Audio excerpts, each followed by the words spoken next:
Welcome to my channel. आज के video में देखने वाले हैं समावेशी होता क्या है। देखिए समावेशी आप लोग समझ लेंगे तो आप लोग के सीटेट में कई सारे क्वेश्चन भी सही होंगे।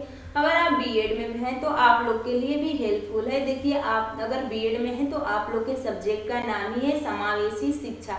देखिए समावेशी का मतलब है कि किसी भी बालक को एक सामान्य कक्षा में एक सामान्य शिक्षक एक साथ सभी बच्चे को बैठाकर शिक्षा दे, यानी बच्चा प्रभावशाली हो, गिफ्टेड बालक हो, सामान्य हो, विशिष्ट हो, विकलांग हो, या बच्चे को कम सुनाई दे रहा है, बच्चे को दिखाई थोड़ा कम दे रहा है, यदि किसी भी प्रकार का बालक हो या किसी भी कल्चर से बिलोंग करता हो, किसी समाज से बिलोंग करता हो, उसका कल्चर भी कुछ भी हो, उसको खान पान कुछ भी हो, उसका रहन सहन भी कैसा हो, आपको उसको समावेशी शिक्षा में ही पढ़ाना है, ना कि उसको अलग करना है। समावेशी का मतलब है कि सभी बच्चे को एक समान समझना, किसी भी बच्चे में भेदभाव ना करना। यानी देखिए यहाँ पे ये समावेशी का ही उदाहरण है। देखिए यहाँ पे सभी बच्चे मिलजुल कर पढ़ रहे हैं।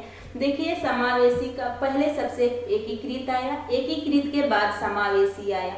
अब आप लोग के दिमाग में क्वेश्चन उठना चाहिए कि जब एकीकृत आया और समावेशी के ही जैसा था तो समावेशी लाने की जरूरत क्यों पड़ी। तो देखिए एकीकृत में सारी व्यवस्था समावेशी के जैसा ही था, थोड़ा बहुत इतना फर्क था कि समावेशी में कहा गया कि अगर बच्चे को ज्यादा सुनाई नहीं देता है, कम दिखाई देता है, कम सुनाई देता है, तो बच्चे को हम अगले ब्रेंच पे बैठा सकते हैं, या बच्चे को कोई टीएलएम के सहारे दे सकते हैं, बच्चे को कोई डिवाइस दे सकते हैं जिससे को बच्चे को पढ़ने में आसानी हो। इतना ही फर्क था कि एकीकृत में सारी व्यवस्था समावेशी जैसी थी, लेकिन बच्चे को वहाँ पे अलग से कोई टीएलएम देने की बात नहीं कही गई थी, ना बच्चे को अलग से कोई व्यवस्था करने की बात कही गई थी। अगर बच्चे विकलांग है, पैर से उसको प्रॉब्लम है, अगर उसका क्लास ऊंचे वाली बिल्डिंग पे होगा तो उसको चढ़ने में प्रॉब्लम होगी, तो उसके लिए व्यवस्था किया जाएगा, समावेशी में कहा गया, लेकिन एकीकृत में नहीं कहा गया।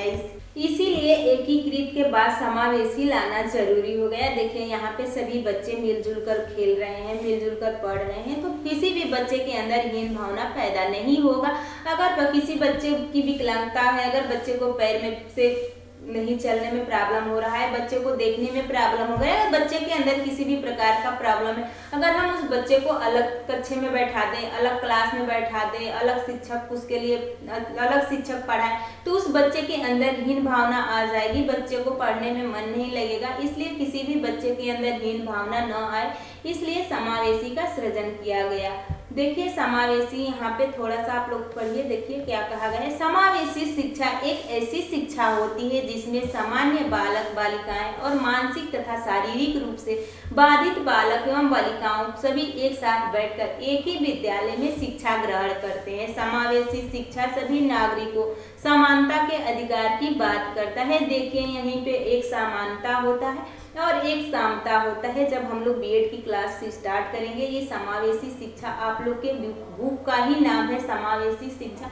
तो पहले ये समझ लीजिए कि ये समावेशी शिक्षा बुक का नाम है। तो समावेशी क्या होता है, तो देखिए समानता और समता दो होता है, और देखिए समावेशी एकीकृत समानता और समता के इर्द गिर्द सीटेट में कई सारे क्वेश्चन पूछे जाते हैं।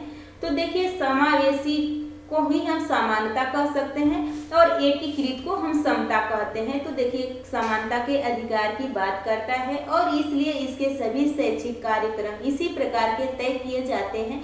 ऐसे संस्थानों में विशिष्ट बालक के अनुरूप प्रभावशाली वातावरण तैयार किया जाता है और नियमों में कुछ छूट भी दी जाती है, जिससे कि विशिष्ट बालकों को समावेशी शिक्षा के द्वारा सामान्य विद्यालयों में सामान्य बालक के साथ कुछ अधिक सहायता प्रदान करने की कोशिश की जाती है। देखिए यहाँ पे आप लोग से कहा गया है कि बच्चे को कुछ अधिक सहायता प्रदान करने की कोशिश की जाती है। तो देखिए एकीकृत में ये नहीं कहा गया कि बच्चे को हम अलग से कुछ टीएलएम दे सकते हैं। देखिए सारा प्रोसेस समावेशी के जैसा ही था, बस इतना डिफरेंट था कि एकीकृत में बच्चे को हम अलग से कोई सहायता प्रदान नहीं कर सकते हैं, इतना ही फर्क था। लेकिन समावेशी में हम सहायता प्रदान कर सकते हैं। कई मनोवैज्ञानिकों ने विचार किया कि अगर एकीकृत शिक्षा रहेगा तो हम सभी बच्चे को एक साथ तो बैठाकर पढ़ा देंगे, लेकिन किसी बच्चे को सुनने में प्रॉब्लम है, देखने में प्रॉब्लम है, तो उस कक्षा में उस बच्चे को समझ में नहीं आएगा। तो इसीलिए समावेशी लाना जरूरी पड़ा कि उस बच्चे को हम कोई TLM के सहारे पढ़ा सकते हैं, कोई डिवाइस दे सकते हैं, उस बच्चे की भी व्यवस्था हम अलग से कुछ कोशिश करते हैं कि बच्चे सामान्य बच्चों के साथ ही सीख सके। अगर बच्चा गिफ्टेड भी है तो समावेशी ही शिक्षा में पढ़ेगा, किसका भी हम बच्चे को अलग नहीं कर सकते हैं।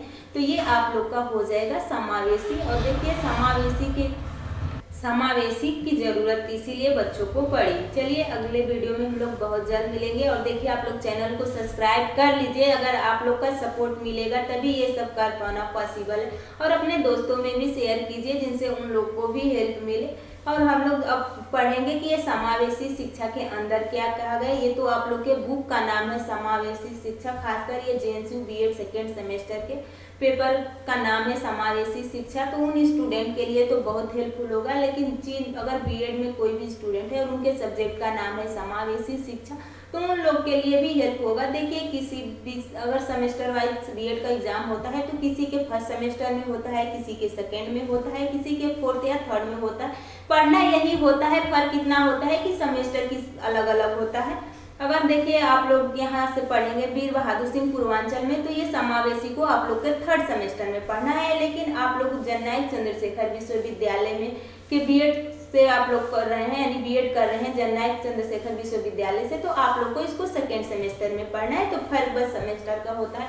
और देखिए अगर अभी से आप लोग इस समावेशी शिक्षा का नोट्स बना लेते हैं तो आगे आप लोग को पढ़ने में आसानी होगा। 1-2 बार रिवीजन करेंगे तो समावेशी को आसानी से समझ सकते हैं। और देखिए समावेशी को अगर अच्छे से आप समझ लेते हैं तो पेपर में किसी भी प्रकार का क्वेश्चन आएगा तो आप आसानी से कर लेंगे। देखिए समावेशी का ही उदाहरण है। चलिए नेक्स्ट वीडियो में बहुत जल्द मिलेंगे, तब तक के लिए बाय बाय।